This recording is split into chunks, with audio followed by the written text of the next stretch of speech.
जय श्री राम, जय श्री बालाजी महाराज। माता रानी और बाबा की कृपा सदैव आपके ऊपर वास करे। माँ और बाबा से अगर आप बात करना चाहते हो, अगर आप देवता की शक्ति से बात करना चाहते हो अपने जीवन में, क्योंकि हर व्यक्ति की इच्छा होती है अपने इष्ट, अपने आराध्य की कृपा को प्राप्त करना। लेकिन कृपा कैसे प्राप्त होगी, ये चीज जानने जानते जानते जानते ही बुढ़ापा आ जाता है। लेकिन सबसे बड़ी बात मैं आपको आज बताता हूं, अगर आप अपने इष्ट की कृपा को प्राप्त कर लेते हो तो जीवन, एक जीवन क्या 7 जीवन भी अगर आप लोगे, आने वाले कई जीवनों में भी आपके ऊपर वो कृपा खत्म नहीं होती है। क्यों नहीं होती है? क्योंकि अगर हम एक जीवन में अपने आप को बाबा के चरणों में समर्पित कर देते हैं, माँ के चरणों में समर्पित कर देते हैं, तो हम अपने इष्ट आराध्य से मिलने के लिए व्याकुल तो होते हैं, लेकिन वो भी उतने ही व्याकुल होते हैं अपने भक्त से मिलने के लिए। क्योंकि जिस भक्त ने अपने जीवन काल में माता रानी की पूजा करी है, आज वो 60-65 साल की उम्र में शरीर के साथ कर्म जुड़ा होता है और कर्म के अनुसार उन्होंने अपने शरीर का त्याग कर दिया, और जिसके कारण माँ की इतनी अटूट भक्ति, इतनी कृपा उन्होंने प्राप्त करी, तो क्या उनकी भक्ति और कृपा व्यर्थ जा सकती है? कभी भी नहीं। वो दर्शन के रूप में आने वाले क्योंकि देखो, मरता क्या है? शरीर। आत्मा अजर अमर है। आत्मा परमात्मा का ही सूक्ष्म रूप है, और परमात्मा से मिलने के लिए उसे कोई नहीं रोक सकता। कोई भी नहीं रोक सकता, चाहे कोई द्वारपाल हो, चाहे कोई हो, क्योंकि परमात्मा का ही अंग है आत्मा। तो इसीलिए हमारे अंदर जो वास करता है वो परमात्मा का ही है, और उनके दर्शनों की अभिलाषा हमारे मन में हर वक्त रहती है। आज मैं आपको इस वीडियो में ये बताऊंगा कि किस प्रकार से आप माँ दुर्गा के, हनुमान दादा के, गोरखनाथ जी के, माँ काली के दर्शन प्राप्त कर सकते हो। साक्षात आपको दर्शन प्राप्त होंगे। साक्षात आप अपने इष्ट आराध्य से वार्तालाप भी कर सकते हो। क्योंकि कहते हैं कि गुरु रविदास जी ने एक बात बोली कि मन चंगा तो कठौती में गंगा, मन मैला तो पूर्ण कठौती मैली। अगर आपका मन में अपने इष्ट आराध्य के प्रति पूरा विश्वास रहता है, उन्हें पाने की लालसा रहती है, मन में ये रहता है, तो ये बात आज से नहीं जुड़ी हुई। ये बात आज से नहीं जुड़ी हुई, ये आपके जन्म जमांतरों के रिश्तों से जुड़ी हुई बात है। पिछले जन्म में भी अगर आप उस देवी शक्ति के पुजारी थे, या कुछ ना कुछ रिश्ता जरूर था, तभी जाकर आपके अंदर ये भक्ति उत्पन्न हुई है। अब आपने कई ऐसे भक्त भी देखे होंगे जो ठाकुर जी महाराज की सेवा कर रहे होते हैं, या हनुमान दादा की सेवा करते हैं, या बाबा श्याम की सेवा करते हैं, माँ दुर्गा की सेवा करते हैं। ये जो रिश्ते हैं ना, हमारे बनाए हुए नहीं है, ये स्वयं परमात्मा के बनाए हुए रिश्ते हैं। और लगन लग जाती है, लगन लग जाती है। अभी एक जो कि कलयुगी की मीरा के नाम से जाना जाता है, उस लड़की को बाबा शाम की यात्रा में जा रही थी और किसी गाड़ी वाले ने उसको ठोक दिया, उड़ा दिया। तो क्या हुआ? परमात्मा जिसकी यहां जरूरत है उसकी वहां भी जरूरत है। और कहां पर? परमात्मा उसी रास्ते पर, बस श्याम बाबा की कुछ ही दूरी पहले ही वो ये कार्य उसके साथ हुआ, और वो अपनी शरीर का उसने त्याग कर दिया उसी क्षण।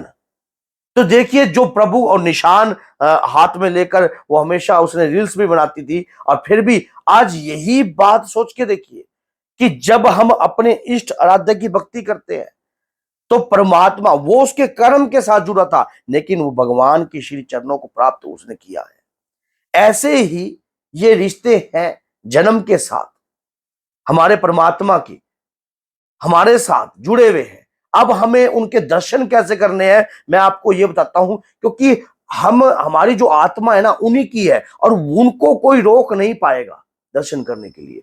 सिर्फ अपनी आत्मा का संपर्क बनाना है अपने इष्ट के दर्शन करने के लिए। कैसे करना है? ये बिल्कुल आसान है, बिल्कुल आसान है। क्योंकि इसके लिए आपके अंदर सरलता चाहिए, आपके अंदर सरलता भाव चाहिए अपने इष्ट आराध्य के प्रति। अगर वो व्याकुल वाले भाव हैं तो 101% आपको दर्शन होंगे, और आप अपने इष्ट से बात भी करोगे। रात्रि को जो भी आपके इष्ट है, बाबा श्याम है, हनुमान जी महाराज हैं, या माँ दुर्गा हैं, माँ कालका है, गोरख बाबा है, जावेर गुगा जी हैं, जिनके भी आप दर्शन करना चाहते हो, जिन्हें आप सच्चे मन से चाहते हो, जो आपके इष्ट हैं, वो आपके इष्ट मित्र आपसे आकर आपके ऊपर कृपा करेंगे और स्वयं आपको ये महसूस भी होगा। ऐसे ऐसे जब मैं लाइव आता हूं तो भक्त कई बार ऐसे ऐसे सवाल करते हैं कि गुरुजी मुझे रात्रि में ये चीज दिखाई दे रही है। अब स्वप्न, मान लीजिए आदमी स्वप्न में जब जाता है कि हम ध्यान करते हैं, स्वप्न में हम सोते नहीं है, ध्यान अवस्था में जाते हैं सभी लोग उस अवस्था के अंदर आपको चेतना नहीं होती है। उस अवस्था में पहुंचने के लिए थोड़ा ध्यान ही जैसे ही आप अपने शरीर को अपने बिस्तर पर ले जाते हो तो तुरंत थोड़ी देर बाद वो शरीर एक ऐसी अवस्था में पहुंच जाता है जिस समय किसी को भी होश नहीं होता। उस अवस्था में परमात्मा से मिलन होता है।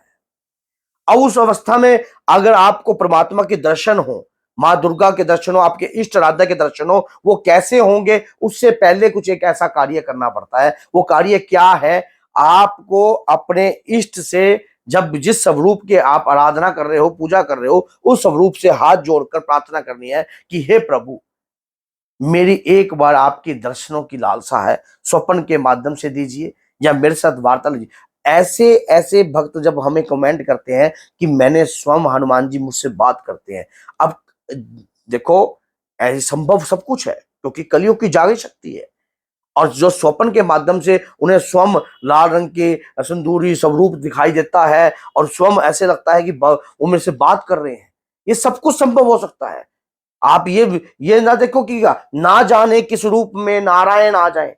आपकी जब भक्ति प्रबल रूप में हो जाती है, ऊर्जा रूप में हो जाती है, तो वो एक ऐसी ऊर्जा का रूप ले लेती है जो स्वयं परमात्मा से आपको मिलन करा देती है। आपने विनय प्रार्थना कर कर अपने इष्ट के आगे, अपने आराध्य के आगे और अपने सिराने एक जल का लोटा भरकर उसे जल के लोटे में थोड़े से अक्षत के दाने डालकर रखने हैं और सिराने रखना है जल का लोटा और अपने इष्ट से प्रार्थना करनी है कि बाबा मुझे आपके दर्शनों की अभिलाषा है, हे मातेश्वरी मुझे आपके दर्शनों की अभिलाषा है, कृपा कर कर मुझे अपने दर्शन दीजिए, अपने सौम्य रूप के दर्शन मुझे दिखलाइए। मैं आपको गारंटी देता हूं इस बात की, कोई गारंटी नहीं देगा, मैं आपको गारंटी देता हूं।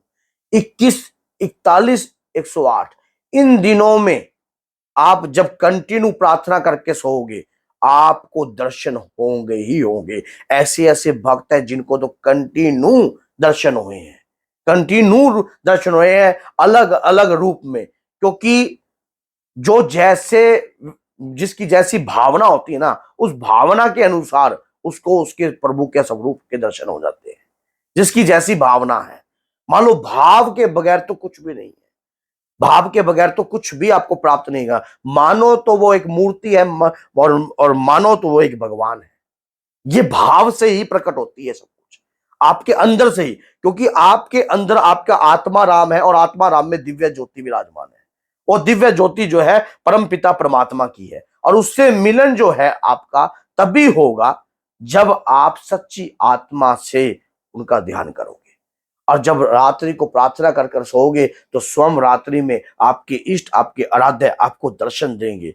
अपने आप ये दर्शन के भिन्न भिन्न रूप हो सकते हैं, वानर के रूप में भी दर्शन हो सकते हैं, घोड़े पर बैठे हुए आपको श्याम बाबा दिखाई दे सकते हैं, जावेद गुगा जी दिखाई दे सकते हैं, गुरु गोरखनाथ जी ध्यान अवस्था में दिखाई दे सकते हैं, माँ कालका आपको, और स्वप्न के माध्यम से ऐसे ऐसे भक्त भी है जिन्हें स्वप्न में मंत्र भी प्राप्त हुआ है और आज उन मंत्र से उनको इतना लाभ है, लेकिन वो अपने अनुभव शेयर नहीं करते, अपने अनुभव शेयर नहीं करते और उन मंत्रों से उन्हें लाभ भी हो रहा है। ये सब भक्ति का परिचय है। जिसका विश्वास है वो सब कार्य करता है और जिस पे विश्वास, शंका और श्रद्धा जैसे दोनों बहने हैं। शंका की निगाह से अगर परमात्मा की भक्ति को देखोगे तो कभी उनके दर्शन नहीं होंगे, अगर श्रद्धा की निगाह से देखोगे तो दर्शन कभी आपसे दूर नहीं जाएंगे। तो बोलिए जय सीताराम, जय श्री बालाजी महाराज। इस प्रकार से आपको आपके इष्ट और आपके आराध्य के दर्शन हो सकते हैं। जय माता।